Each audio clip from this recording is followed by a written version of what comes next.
Aaron thought he had it all figured out when he bought his first house. He'd done the research, he ran the numbers, his mortgage payment came out lower than rent, he put 20% down, locked in a solid rate, and stopped paying a landlord for good. He thought he'd solved it. He didn't. The house he's so proud of is quietly the worst performing asset he owns. And that $80,000 down payment, the part he's proudest of, he could have grown it himself, somewhere it actually compounds, and kept every dollar of the return. But here's the part that really stings. His coworker Scott bought the same year. Except Scott always said renting was throwing money away, so he bought the biggest house the bank would approve.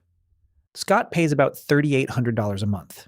He thinks every dollar is going towards something he owns. It isn't. Roughly $3,400 of it, interest, taxes, insurance, upkeep, is gone the moment he pays it, the same way rent is gone. He builds barely $400 in equity. He walked away from a $2,000 rent to set $3,400 on fire every month. And he calls it an investment. Scott thought renting was the trap. Aaron thought he'd outsmarted it. They were both wrong, just at different levels. Professor Wealth ran the numbers on both. Here's what nobody shows you before you sign. Aaron did everything by the book. This wasn't an impulse buy. He saved for years, built up a real down payment, checked his credit, and shopped 3 lenders to shave his rate. He found a $400,000 house, put $80,000 down, and financed the rest at 6.5% on a 30-year loan. Then he ran the one calculation almost every buyer runs. He compared his monthly mortgage payment to what he was paying in rent. His rent was $2,000 a month. His mortgage payment, just the loan part, came out to about $2,020. Close enough, he figured, and at least now he owns it. So he signed. And that's the trap. Not because Aaron did anything dumb, he didn't. The trap is that the mortgage versus rent comparison is the only number most buyers ever look at, and it's the wrong number. It leaves out almost everything that actually determines whether buying made you richer or poorer. Aaron walked out feeling like he'd crossed a finish line. He hadn't even seen the race. To understand what Aaron missed, you first have to understand what he was sold. Because before anyone buys a house, they've already been handed a set of beliefs. And every one of them is doing a job. There are 4 things almost everyone believes about buying a home. You've heard all of them. You probably believe at least 2 right now. 1, renting is throwing money away. 2, a house is forced savings. It makes you build wealth whether you're disciplined or not. 3, real estate always goes up. And 4, because of all that, buying a home is how ordinary people build wealth. Here's the problem. Every one of those is either flat wrong or true only under conditions nobody tells you about. And the gap between what you were told and what's actually true is exactly where your money disappears. So let's take them apart one at a time, with real numbers, not opinions. Start with where the market actually is. The national median home price sits around $420,000. The median rent is somewhere between $1,400 and $2,000 a month depending on the source. And the average 30-year fixed mortgage rate is around 6.5%. That combination matters because it flipped something. For most of the last decade, buying was often cheaper month to month than renting. That's reversed. Right now, the typical mortgage payment runs about 20% higher than the typical rent. Buying is no longer the cheap option on a monthly basis. It's the expensive one. Now the belief that real estate always goes up. Over the long run, home prices beat inflation by only about 1 to 2% a year. That's it. Not the double-digit appreciation people remember from a few hot years, 1 to 2% above inflation across decades. And right now, it's worse than that. Home prices have actually been losing to inflation for 9 straight months. In more than half of major U.S. metro areas, prices fell year over year. The thing everyone calls a guaranteed investment is, at this moment, going backwards in real terms. Hold on to that 1 to 2% number, because the whole case for buying as an investment rests on it, and it's about to collide with something much bigger. Here's the question nobody asks at the closing table. How much of your mortgage payment do you actually keep? Let's walk through Aaron's very first payment. His loan is $320,000 at 6.5%.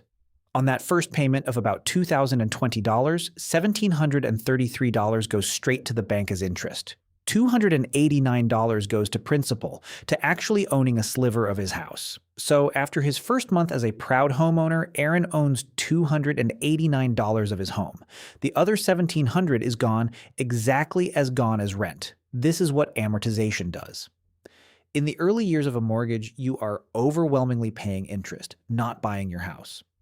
Over Aaron's first 5 years, he'll pay down about $20,000 of his loan and hand the bank over $100,000 in interest along the way.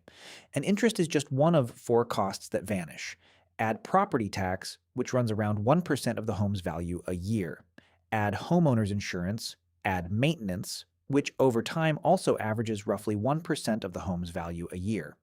The roof, the water heater, the HVAC, the 1,000 small things a landlord used to handle. None of that builds a dollar of equity. It's all unrecoverable. There's actually a famous rule for this. It says the true yearly cost of owning, the money you never get back, is about 5% of the home's value. 1% property tax, 1% maintenance, 3% cost of capital. Multiply your home's price by 5%, divide by 12, and that's your real monthly cost of owning, separate from any equity. But here's the catch nobody updates. That rule was built when mortgages were around 3%. At today's 6.5%, the cost of capital piece roughly doubles. The 5% rule is really a 7% rule right now. The benchmark everyone still quotes is from a cheaper era, and it makes buying look far better than it currently is. Now back to that $80,000 down payment. The part Aaron is proudest of. He thinks of it as money working for him, locked into an asset that grows.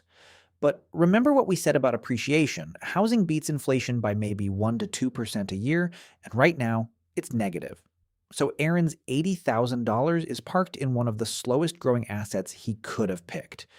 If that same $80,000 had gone into a basic index fund earning 7% a year, the long-run average of the US stock market after inflation, it would grow to about $112,000 in 5 years. Sitting in his house, it does almost nothing in real terms. That difference, about $32,000 of growth he gave up in 5 years, is the opportunity cost of his down payment. It never shows up on any statement. There's no line item for it. That's exactly why it's the most expensive mistake in the whole transaction. It's the one cost you literally cannot see. The thing Aaron is proudest of is quietly the worst performing dollar in his entire net worth. And Aaron is the careful one. Now look at what happens when someone believes the myth a little harder. Scott's whole financial philosophy was one sentence. Renting is throwing money away. So the moment he could buy, he didn't buy carefully. He bought big. He stretched to a $475,000 house because in his head a bigger house meant more wealth. And he only put 10% down because that was all he had after stretching. That single decision, less than 20% down, triggers a cost most buyers don't even know exists: private mortgage insurance. It's an extra charge, around $200 a month for Scott, that protects the lender, not him. He pays it purely for the privilege of borrowing more than he should have. Run his numbers and it's ugly. His loan is $427,000. His payment plus taxes, insurance, and that mortgage insurance comes to about $3,800 a month. On his first payment, $2,300 evaporates as interest. He builds under $400 of equity. Over 5 years, he'll hand the bank nearly $135,000 in interest alone. And here's the irony at the center of Scott's story. He left a $2,000 rent specifically because he hated the idea of paying for nothing. Now he sets roughly $3,400 on fire every single month, more pure unrecoverable cost than his entire old rent, and because the word attached to it is mortgage instead of rent, he feels wealthy doing it. He didn't escape throwing money away. He upgraded to throwing away more of it. That's what believing the myth harder actually buys you. So why does almost everyone overbuy like Scott? Because the entire system around you is built to push you toward the biggest purchase you'll tolerate. And like the rest of this, it's mostly invisible. Start with the pre-approval. When a lender tells you what you're approved for, you hear a target. It's actually a ceiling, the absolute most they'll let you borrow. And the bigger your loan, the more interest they earn. So their incentive is to set that number high and let you anchor to it. Scott treated his ceiling as a shopping budget. Most people do. Then there's the agent. A buyer's agent is paid a percentage of the purchase price. Spend more, they earn more. It's not a conspiracy. It's just that you could probably stretch a little is never neutral advice when the person saying it gets paid more if you do. And underneath all of it runs the oldest pressure of all: buy now or be priced out forever. It's a powerful line. It's also exactly backwards in a market where prices are currently falling against inflation. The fear that makes you rush is the fear that makes you overpay. Let's put real numbers on the table. 3 people, same starting point, 5 years later. Scott, who bought the most house and believed the most, is furthest behind, buried in interest and mortgage insurance, with almost no equity to show for nearly $200,000 in payments. Aaron, who did everything right, looks better. But watch what happens if he sells at year 5. After 5 years of payments, his equity from principal is about $20,000. His home rose maybe 1% a year to roughly $420,000. But selling costs around 6%, about $25,000, plus the closing costs he paid to buy in the first place.